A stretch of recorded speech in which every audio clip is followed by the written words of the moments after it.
Welcome to Shashi TV. నేను మీ Pawan. So గత కొద్ది రోజులుగా పాక్ వర్సెస్ ఇండియా యుద్ధం జరుగుతుందా లేదా అనే టెన్షన్లోనే ఉన్నారు. అంటే యుద్ధం జరిగితే ఎలా ఉండబోతుంది అని చెప్పేసి మన శశి టీవీలో క్లియర్గా మేమైతే మాట్లాడడం జరిగింది. మరి ఇప్పుడు ఎందుకు వచ్చామంటే హఫీజ్ సయీద్ ఈయన ఉన్నాడు కదా, సో క్లియర్గా మీకు కనిపిస్తుంది కదా, లష్కర్-ఈ తోయిబా చీఫ్ ఎవరైతే నరేంద్ర మోడీ రక్తము సింధు నదిలో పారిస్తాను, మీ అంతు చూస్తాను అని చెప్పేసి సింధు నది జలాల ఒప్పందం క్యాన్సిల్ అయిన వెంటనే ప్రగల్భాలు పలికాడో ఇతను. సో ఇప్పుడు ఏమవుతుందంటే మన ఇండియన్ ఇంటెలిజెన్స్ వర్గాలు అయితే ఖచ్చితంగా లష్కర్-ఈ తోయిబాదే మెయిన్గా ఈ అటాక్ లోపల ఉంది. దానికి హెడ్ ఈ హఫీజ్ అనే వ్యక్తి ఉన్నాడు కదా. సో అంటే వీళ్ళ లష్కర్-ఈ తోయిబా ముఠానే ఈ విధంగా చేసింది. సో డెఫినెట్లీ వీళ్ళని అంతం చేయాలని చెప్పేసి ఇండియా టార్గెట్ పెట్టుకుంటే పాకిస్తాను మనోడికి అండగా నిలబడుతుంది. పాకిస్తాన్లో దాక్కుంటున్నాడు.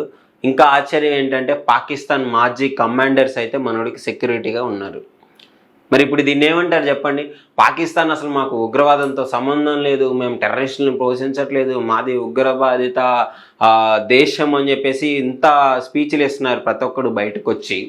మరి వీడికి ఎందుకు హెల్ప్ చేస్తున్నారు, వీడికి ఎందుకు సెక్యూరిటీ కల్పిస్తున్నారు మరి పాకిస్తాన్? నాకు అర్థం కావట్లేదు. ఇండియన్ ఇంటెలిజెన్స్ ప్రకారం డెఫినెట్లీ మనోడిదేపు ఉంది అని చెప్పేసి అని అంటున్నాడు. Inside Pakistan POK Pak occupied కాశ్మీర్లో అయితే దాడి జరిగింది కదా. సో ఎంతోమంది పాపం వాళ్ళ ప్రాణాలు, వాళ్ళ భర్తల ప్రాణాలు కోల్పోవడం జరిగింది, వాళ్ళ తండ్రుల ప్రాణాలు కోల్పోవడం జరిగింది. అయినా సరే చిన్న పిల్లాడు కూడా నేను బాధపడితే మా తండ్రికి అవమానం, నేను ధైర్యంగా ఉన్నాను, మా నాన్న లేకపోయినా ఇండియా కోసం నేను నిలబడతాను అని చెప్పేసి మాట్లాడడం జరిగింది. చిన్నపిల్లలు అంటే ఒక చిన్న పిల్లాడి ధైర్యాన్ని కూడా చెదర్చలేకపోయారు ఈ పాకిస్తాన్ టెర్రరిస్టులు. సో ముఖ్యంగా ఇప్పుడు ఏమవుతుందంటే మనోడే ఉన్నాడు, మనోడిని వేసేద్దాం అనే ప్లాన్లో అయితే ఇండియా ఉంది.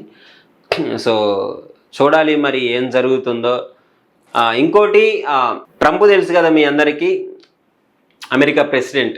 నిన్న ట్రంప్ అయితే ఒక మాట అనడం జరిగింది, ఇండియాని అటాక్ చేస్తే నేనైతే చూస్తూ చేతులు ముడుచుకొని కూర్చోను, పాకిస్తాన్ మొత్తాన్ని నాశనం చేసేస్తా వచ్చి అని చెప్పేసి ట్రంప్ మాట్లాడడం జరిగింది. సో మొన్న వాళ్ళ దేశంలో ఉన్న ఇల్లీగల్ ఇమిగ్రెంట్ అంటే పాస్పోర్ట్లు ఇవన్నీ లేని వాళ్ళు ఎవరైతే అక్రమంగా చేస్తున్నారో వాళ్ళందరినీ ఫ్లైట్లోకి పంపించడం జరిగింది. అప్పుడు కొంచెం ట్రంప్ మీద మన ఇండియా వాళ్ళు కొంచెం కోపం అయితే వచ్చింది. బట్ ఈ ఇన్సిడెంట్లో నిన్న ట్రంప్ మాట్లాడే మాటలకైతే గూస్ బంప్స్ వచ్చేసాయి. డైరెక్ట్గా చెప్పాడు, ఇండియా నా ఫ్రెండ్, మోడీ నా ఫ్రెండ్, ఎవడైనా సరే పాకిస్తాన్ నుంచి ఒక చిన్న అటాక్ జరిగినా, ఇండియా మీద ఒక చిన్న బాంబు పడ్డా పాకిస్తాన్ లేకుండా చేస్తానని చెప్పేసి ట్రంప్ మాట్లాడడం జరిగింది. సో అది మీకు క్లియర్గా వీడియోలో అయితే నేను ప్లే చేస్తాను, చూడండి ఒకసారి. సో లిటరలీ మనకి అమెరికా సపోర్టు ఇప్పుడు అంటే ఇప్పటివరకు అఫీషియల్గా లేదు, ఇప్పుడు అఫీషియల్గా ట్రంపే చెప్పాడు కాబట్టి పాకిస్తాన్కి దడబుడుతుంది. పాకిస్తాన్ మనకి ఇక యుద్ధంలో జనరల్గా మనకి ఏ కంట్రీ సపోర్ట్ లేకపోయినా మనకి ఎయిర్ ఫోర్స్లో కానీ, నేవీలో కానీ, ఆ సైన్యంతో కానీ దేంతో పాకిస్తాన్ అసలు కంపారిజన్గా కూడా పనికిరాదు. ఆఫ్ ఉంటుంది ఏది చూసుకున్నా.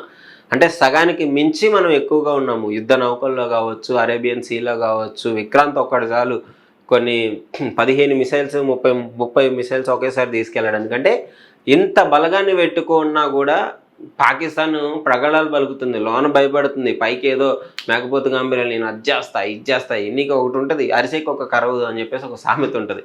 సో పాకిస్తాన్ పరిస్థితి ఇప్పుడు అలా అయిపోయింది. పాపం వాళ్ళ కంట్రీలో ఉన్న రైతులు వాళ్ళే పాకిస్తాన్ మీద వ్యతిరేకంగా ధర్నాలు చేస్తుంది జరుగుతుంది. సైనికులందరూ మా వల్ల కాదురా నాయన, మేము ఇండియాతో యుద్ధం చేయలేమని చెప్పేసి రిజైన్ చేసి వెళ్ళిపోవడం జరుగుతుంది. దిక్కు లేక రిటైర్ అయిన వాళ్ళని తీసుకునే పరిస్థితి ఇప్పుడు పాకిస్తాన్కి ఉంది. ఆర్థికంగా చాలా ఇబ్బందులు పడుతుంది. అయినా కానీ మేము చంపేస్తాం, ఇండియాని వేసేస్తాం అని చెప్పేసి మాట్లాడుతున్నారు. సో అందుకే ట్రంప్ కూడా మాట్లాడడం జరిగింది, ఇంకోసారి ఇండియా జోలికి వస్తే మాత్రం పాకిస్తాన్ మ్యాప్లో లేకుండా చేస్తా అని చెప్పేసి ట్రంప్ చెప్పడం జరిగింది. రష్యా సపోర్ట్ కూడా మనకు క్లియర్గా ఉంది. సో ప్రాపర్గా ఇప్పుడైతే ఇండియా యుద్ధం జరగకముందే చెప్పేసి ఇండియా 1 వీక్లో పాకిస్తాన్ మొత్తాన్ని నాశనం చేసిద్దని చెప్పేసి. ఇప్పుడు పాకిస్తాన్ ఏం చేయాలి అంటే తగ్గి, సారీ ఇంకోసారి మీ జోలికి రాము, మీకు వీడిని అప్పగిస్తాము, మీకు ఎవరి మీద అయితే డౌట్ ఉందో వాళ్ళకి ఫ్రీగా అంటే మీన్స్ ఫ్రీ హ్యాండ్ ఇచ్చేస్తాము, మీరు ఏదైనా చేసుకోవచ్చు అని చెప్తే తప్ప ఇండియా వెనక్కి తగ్గే పరిస్థితులు అయితే లేవు. మోడీ కూడా బీభత్సంగా కోపంతో ఉన్నాడు, ఉగ్రవాద దాడులకు పాకిస్తాన్ సపోర్ట్ చేస్తుందని చెప్పేసి. సో నేను మీకు చెప్పదలుచుకుంది ఏంటంటే మెయిన్ లష్కర్-ఈ తోయిబా హెడ్ ఈ అటాక్లో ముఖ్య కారణంగా ఉన్నాడు, వీడి మీదే డౌట్ ఉంది అని చెప్పేసి అని అంటున్నారు. సో చూడాలి మరి ఏమవుతుందో. సో మీ అభిప్రాయం ఏంటో కామెంట్ రూపంలో తెలియజేయండి. నిజంగానే పాకిస్తాన్ ఇండియా మీద యుద్ధం చేసేంత ధైర్యం చేస్తుందా? ఒకవేళ చేస్తే ఎలాంటి పరిస్థితులు ఉంటాయి? వీళ్ళు పటకరావాలా వద్దా? లష్కర్ తోయిబా చీఫ్ మోడీ గారి మీద చేసిన కామెంట్స్ మీకు ఎలా అనిపిస్తున్నాయని డెఫినెట్గా కామెంట్ రూపంలో అయితే తెలియజేయండి. Thank you.